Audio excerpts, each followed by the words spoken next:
pendidikan Surabaya ya Pak? Iya. Museum Pendidikan Surabaya.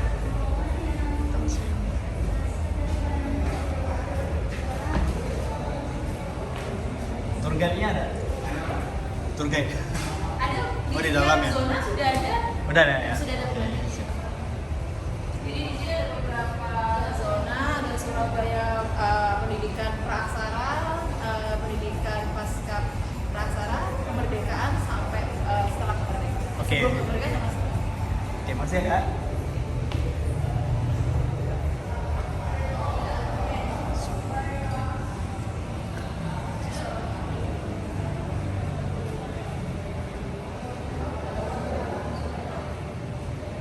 Bangunan cagar budaya.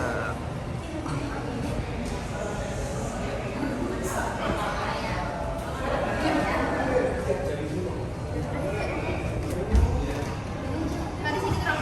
Kita ada suget. Satu, dua, tiga. Aku kayak tiba-tiba oke. Video nih.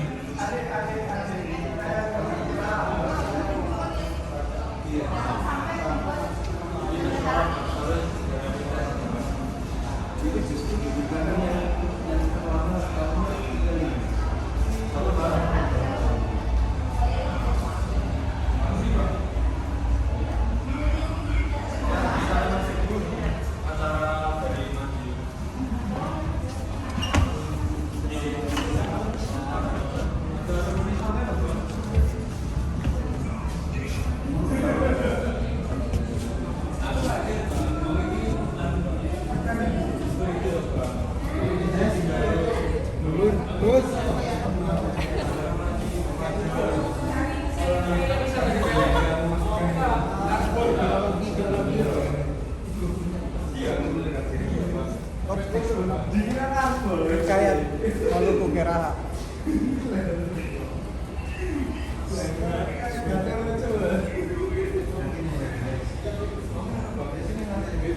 Kalau ini justru yang sudah ada kajian itu, sudah ada tempat. Lebih modern dasar. Tolong jelasin dong Pak. Kami mau Ya. bikin video nih. Ya, baik. Sekarang kita ada di zona masa klasik atau masa kerajaan. Di zona ini, ruangan ini banyak koleksi-koleksi terkait dengan orang sudah mengenal aksara. Kalau di Jawa ini khususnya di era Mataraman itu koleksi-koleksi ini terkait dengan tulisan-tulisan jari kuno, juga dengan tulisan versi Arab Tekun, Arab yang khusus dari Jawa dengan karakter Jawa, istilahnya Arab gundul. Nah, itu kita punya di koleksi-koleksi yang ada di sini. Oke. Nah, salah satu koleksi yang bisa saya sampaikan ini terkait dengan serat Nabi Musa ini. Serat Nabi Musa yang mana Pak? Serat Nabi Musa ini sudah ada di kajian kami, Mas. Sudah ada di kajian kami, dan ini outputnya itu adalah kita temukan terkait sama tembang-tembang mocopat. Jadi dan kandungan isinya juga itu terkait dengan filosofi kehidupan, lalu religi juga. Karena itu penting sekali ini untuk kita kenalkan kepada masyarakat, khususnya generasi muda, melalui adanya lomba.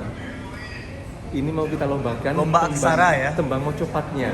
Tembang mocopat itu maksudnya gini, orang bernyanyi tapi tanpa iringan musik.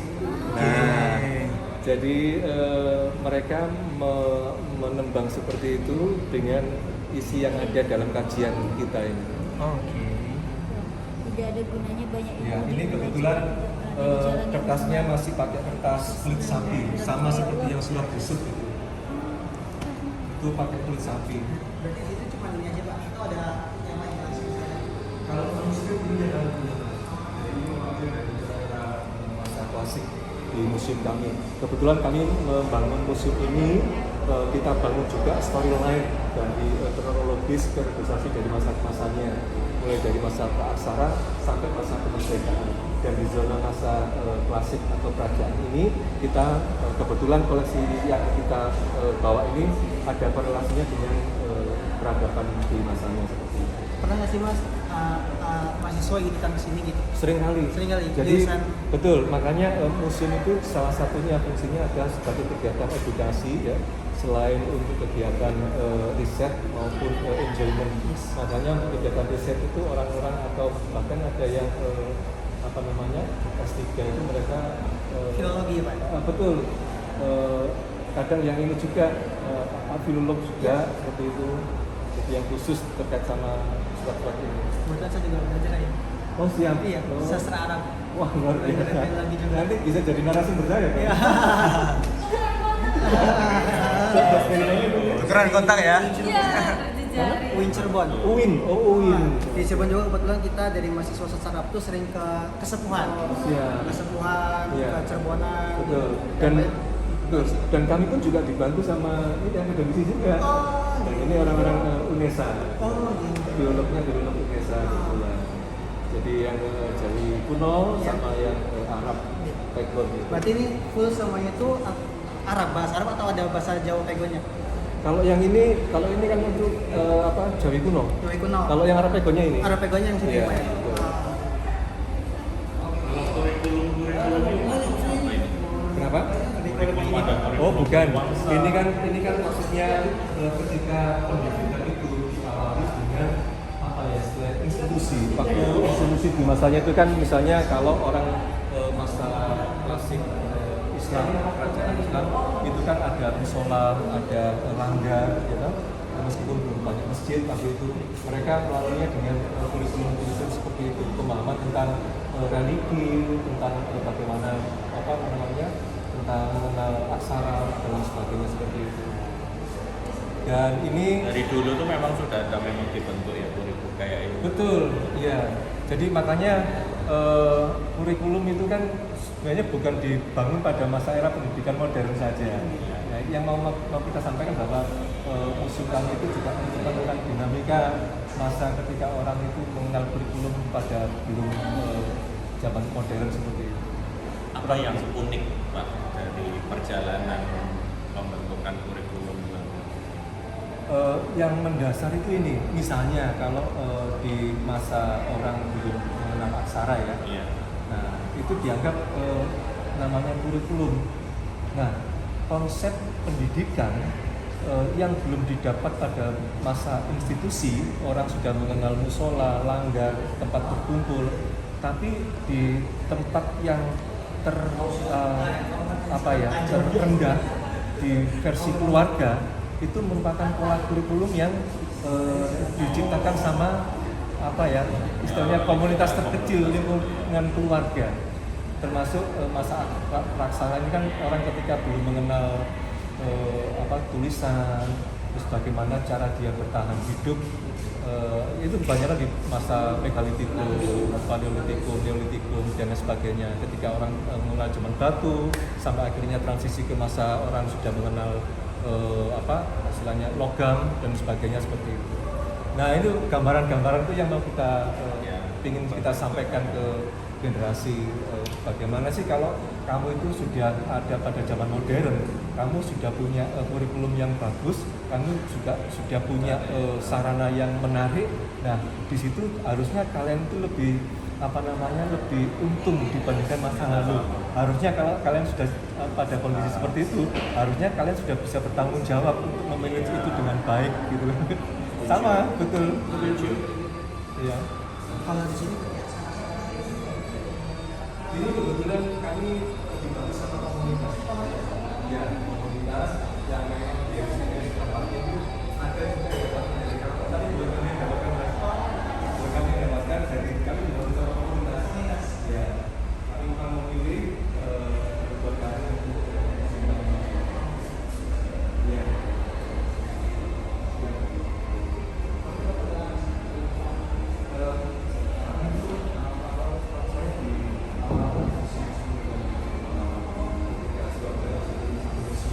Yang khusus plat merah akhirnya berkembang, termasuk kita bikin museum pendidikan ini juga hingga berkembang sampai 8 museum sekarang. Jadi saya kurang lebih 26 tahun 26 tahun Iya. berkecimpung di daerah Di museum ya. Makanya jenengan dari mana tadi? Dari Cirebon. Cirebon ya. Iya.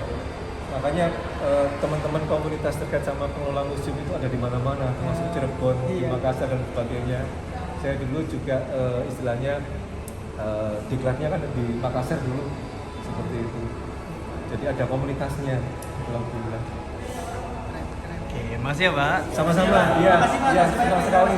Iya, mari. Di sana ada tour guide-nya lagi? Ada, mari Ada. silakan. Iya. Mari Pak. Mari. Nanti minta videonya guys. Dilarang melintas. Oh dulu 10 menit nih. Ya.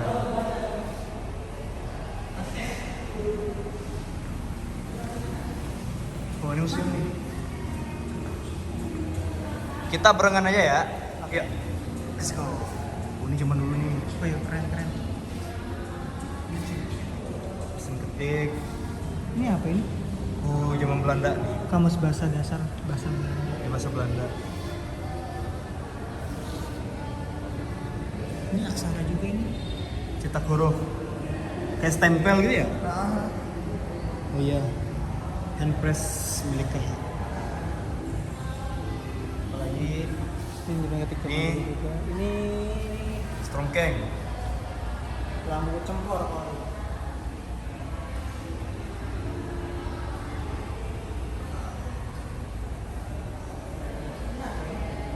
Sepeda jengki. Old bicycle. Terus ini juga ada mesin press. Kayak Haji Ahmad Dahlan yang punya ini. Ya. Motor jadul nih. Sundap.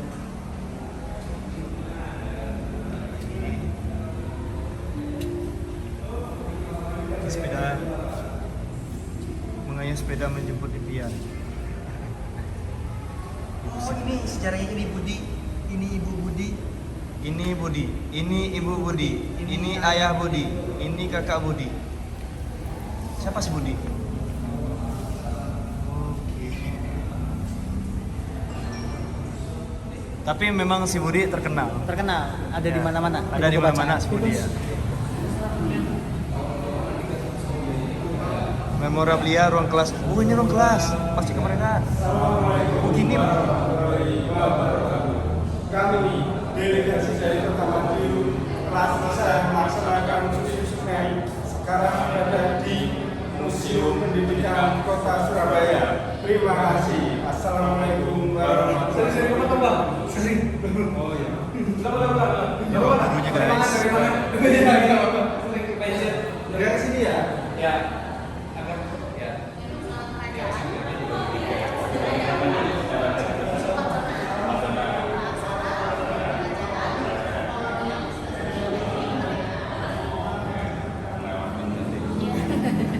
Ngebut berarti tadi jalannya. Kak, jelasin dong. Kami bikin video nih. Oh gitu. Apa aja yang ada di sini Kak? Nah, kalau di sini adalah zona pasca kemerdekaan. Jadi di zona ini adalah di mana Indonesia sudah merdeka, sudah lepas dari penjajahan, sehingga di Indonesia ini sudah bisa membangun sekolah dengan bebas tanpa adanya kontra dari para penjajah. Oke, jadi yang sebelumnya tadi itu pra kemerdekaan gitu ya. Pra Kalau sekarang kemerdekaan, pasca kemerdekaan. masa penjajahan Belanda atau kolonial. Iya, iya. Kemudian yang di sini masa pasca kemerdekaannya. Jadi di sini kita lihat ada koleksi-koleksi yang menunjang pendidikan di masa setelah 40-an sampai 90-an di sini. 40-an sampai 90-an. 1940 sampai 1990-an. Oke, spill dong Kak, apa aja nih peralatannya yang ada, yang Kakak tahu nih? Jadi mulai yang paling umum ya, yang paling kelihatan di sini ada buku-buku pelajarannya, buku-buku paket yang dipakai untuk belajar sehari-hari di sekolah. Nah, di sini kan bisa dilihat ya bedanya dengan buku-buku zaman sekarang. Kalau dulu masih tipis-tipis, masih kecil-kecil karena kurikulumnya pun berbeda pastinya dengan kurikulum zaman sekarang. Jadi masih pokoknya untuk anak sekolah itu pokoknya mereka bisa menulis, bisa membaca dan bisa menghitung kalau dulu. Kalau sekarang kan standarnya sudah pasti beda ya. Karena sekarang sudah sebelum masuk sekolah anak-anak bahkan sudah dituntut untuk bisa membaca, menulis dan berhitung, dan juga plusnya ada bahasa Inggris tesnya. Nah, gitu. Jadi tuntutannya beda. Terus juga ada alat-alat tulis, mungkin bisa di situ dilihat ada Boleh, Kak? alat-alat tulisnya mulai dari pensil, penghapus, pulpen, sini yang kayaknya orang-orang kalau kesini biasanya sambil nostalgia ya. Ini dulu saya punya kak. Tempat Ini masih ngalamin nih kak. Zaman kami dulu masih ngalamin nih penghapus, Pak pensil. penghapus yang mana ini biasanya ada aromanya, aroma buah-buahan, terus juga gambar-gambarnya ya, ada gambar hewan, gambar bendera, itu biasanya suka koleksi zaman dulu ya. Kalau zaman sekarang kan koleksinya PC K-pop ya, Ya. atau Lego, nah kayak gitu. Terus ada rautan ini pasti pernah tahu biasanya Pernah. rautan cermin ini. Kami ngalamin nih kak rautan. Nah, rautan, ada Tinta, penggaris ini tinta buat spidol kan? untuk pulpen, untuk penanya ini. Nah, jadi pena. Oh iya benar ya. Pulpen tinta. Kalau sekarang biasanya buat kaligrafi. Ah, I see. Terus ada juga penggaris-penggaris, ada jangka. Kalau ini sempoa. Sempoa. Nah, zaman sekarang sudah mulai agak jarang ya. Nah, sudah geser sama kumon ya kayaknya ya. Dulu pakai sempoa. Sini ada. Oh, ini buku pahlawan? Ada ijazah-ijazah. Ijazah ada. Ijazah mana? Ini ijazah-ijazah di sini. Ini ijazah dulu. Oh, ijazahnya masnya? Iya. Ijazahnya Joko. Oh ya asli. Ini asli. Ijazah siapa? Ijazah siapa? Hati-hati ya nanti kalau Ini diambil. ijazahnya Soekarno nih. Ini asli benar Soekarno. Asli semua. bukan AI Pak. Ini ijazah Pak. Iya bukan AI, bukan dari ChatGPT ya. Ini ijazah Pak Soekarno. Oh bukan, ini ijazah dari orang-orang umum aja sih. Oh, namanya Bukan Soekarno dari soalnya. tokoh-tokoh. Kebetulan namanya Pak Soekarno. Cuman ini kan bukti kalau dulu ijazahnya itu bentuknya seperti ini. Memang saya nggak ada buktinya ijazahnya. Nah, agak no comment ya, agak bergetar di belakang ini. Oh ini ada kamera zaman dulu. Nah, kamera zaman dulu kan ada ekskul fotografi. Nah, Oh. kalau zaman sekarang kan biasanya fotografi itu untuk hunting foto atau hanya editing ya. Ya. Kalau zaman dulu tuh ada ruangan khusus untuk mencetak fotonya. Jadi yang mereka ada sinar UV, terus ada namanya dulu cuci foto, mungkin pernah dengar. Ah, itu tustel ya. Tustel, betul. Dia pakai filmnya kayak gini. Tustel ya. Iya. Tustelnya pakai itu, pakai film Mas ya. Oke. Makasih ya kak. Sama-sama. Di belakang ada apa lagi? Ini ada ruangan sebelahnya, silakan. Mari kak. Ya.